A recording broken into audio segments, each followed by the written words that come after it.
शहर से दूर एक सुनसान गांव में एक पुरानी हवेली थी जिसे लोग भूतिया हवेली कहते थे। लोग कहते थे कि उस हवेली में रात को अजीब अजीब आवाज़ें आती थीं।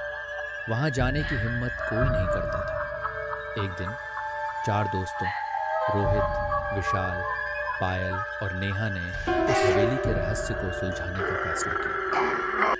वे सभी साहसी और रोमांच पसंद करने वाले थे। गांव वालों ने उन्हें समझाया, लेकिन उनकी जिद के आगे किसी की न चली। शाम ढलते ही चारों दोस्त टॉर्च और कैमरा लेकर हवेली पहुंच गए।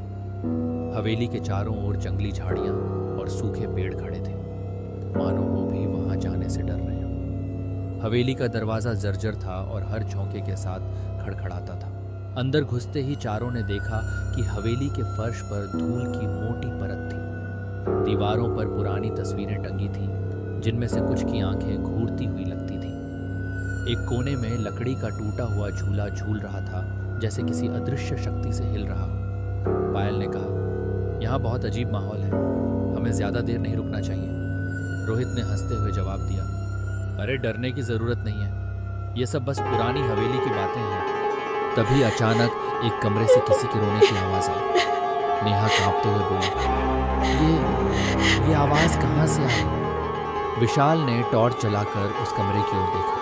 कमरे के अंदर एक टूटा हुआ पलंग था और पलंग के नीचे से किसी के खून से सने कपड़े दिख रहे थे। जैसे ही रोहित ने कपड़े उठाने की कोशिश की, एक ठंडी हवा का झोंका आया और दरवाजा जोर से बंद हो गया। कमरे में घना अंधेरा छा गया। अचानक पायल ने चीखते हुए कहा, किसी ने मेरा हाथ पकड़ा, लेकिन वहां कोई नहीं था। तभी दीवार पर टंगी एक तस्वीर गिर गई और उसके पीछे एक गुप्त दरवाजा दिखाई दिया। चारों ने हिम्मत जुटाई और उस दरवाजे को खोला। अंदर एक संकरी सीढ़ी थी जो हवेली के नीचे एक तहखाने में जाती थी। तहखाने में उतरते ही उन्होंने देखा कि वहां एक पुराना लकड़ी का ताबूत रखा था। जैसे ही उन्होंने ताबूत का ढक्कन खोला, वहां से एक कंकाल बाहर निकला।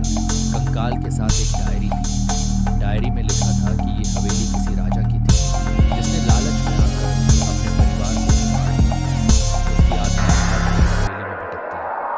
इतना पढ़ते ही हवेली में अचानक तेज हवाएं चलने लगी। चारों ने वहां से भागने की कोशिश की, लेकिन रास्ता बंद हो गया। तभी एक डरावनी परछाई उनके सामने आई और गूंजती हुई आवाज आई, यहाँ आने की सजा तुम्हें मिलेगी। चारों ने किसी तरह